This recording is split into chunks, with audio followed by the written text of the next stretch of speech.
Ulysse de James Joyce. On a souvent peur d'Ulysse comme d'une montagne de papier, mais on découvre qu'il s'agit d'une seule journée. Dublin, 16 juin 1904. Et de deux silhouettes qui se cherchent. Stephen Dédalus, jeune intellectuel qui sort d'une veillée mortuaire avec son orgueil cabossé, et Léopold Bloom, colporteur d'annonces, mari attentionné, flâneur gourmand, juif dans une ville qui le regarde de travers.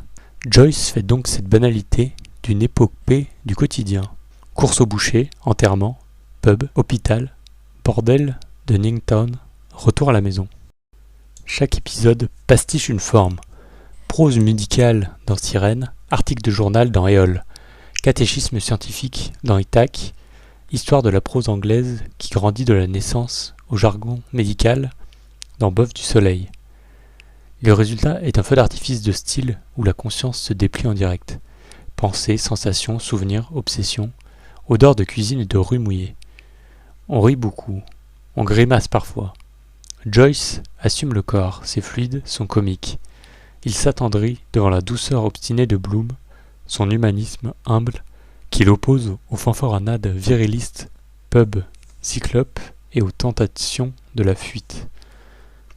L'Odyssée est en filigrane, mais sans solennité. L'errance devient flâne, les monstres sont des voisins, la ruse une politesse.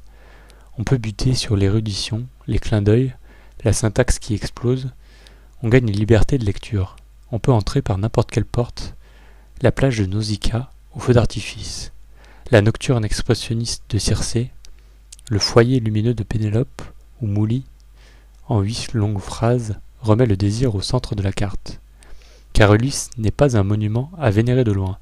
C'est un roman tactile, drôle, sensuel, profondément tendre, qui nous apprend à regarder nos jours comme des mythes en civil.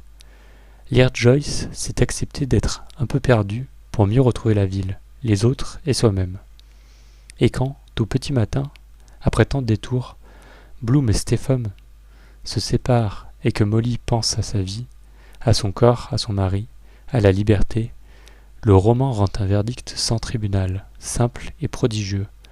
La grandeur ne se crie pas, elle se murmure, et parfois elle se dit d'un mot, qui est un consentement. Oui. Retrouvez le lien pour commander le livre en version papier ou audio dans la description.